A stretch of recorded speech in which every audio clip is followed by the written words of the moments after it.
Start.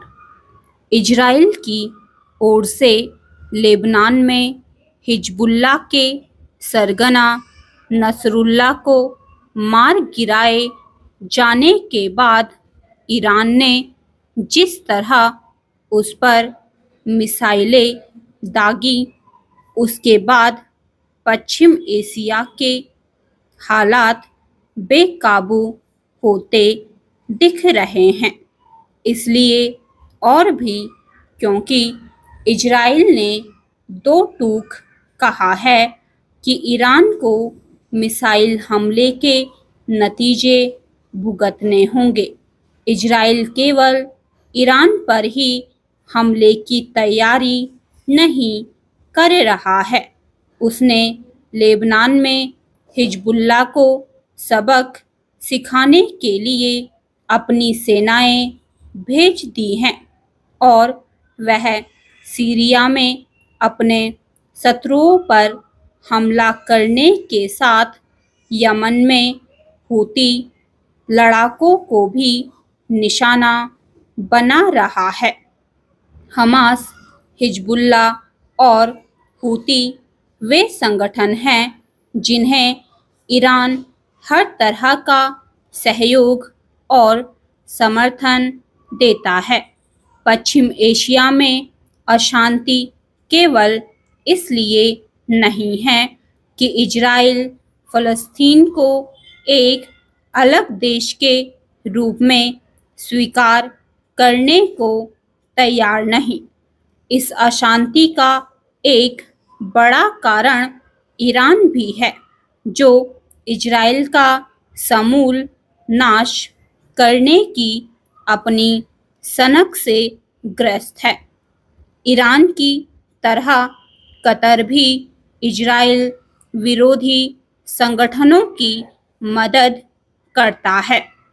ये दोनों देश ऐसा इसलिए भी करते हैं ताकि खुद को इस्लामी जगत का अगुआ साबित कर सके। इजराइल और अन्य इस्लामी देशों के बीच दुश्मनी और युद्ध का एक लंबा इतिहास है। इसकी जड़ें बहुत पुरानी हैं, लेकिन मौजूदा अशांति का मूल कारण 1 साल पहले 7 अक्टूबर को गाजा आधारित आतंकी संगठन हमास की ओर से इजराइल में किया गया बर्बर हमला रहा। इस भीषण हमले में 1200 से अधिक इजरायली नागरिक मारे गए थे। इस हमले के दौरान हमास के आतंकी 200 से अधिक इजरायलियों को बंधक बनाकर गाजा ले आए थे।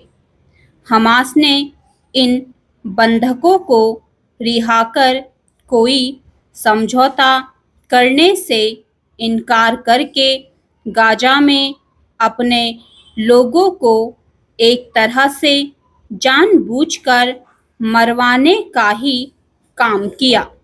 इजराइल ने हमास को तबाह करने की कोशिश में गाजा में जो भीषण हमले किए, उनमें हजारों फ़लस्तीनी मारे जा चुके हैं।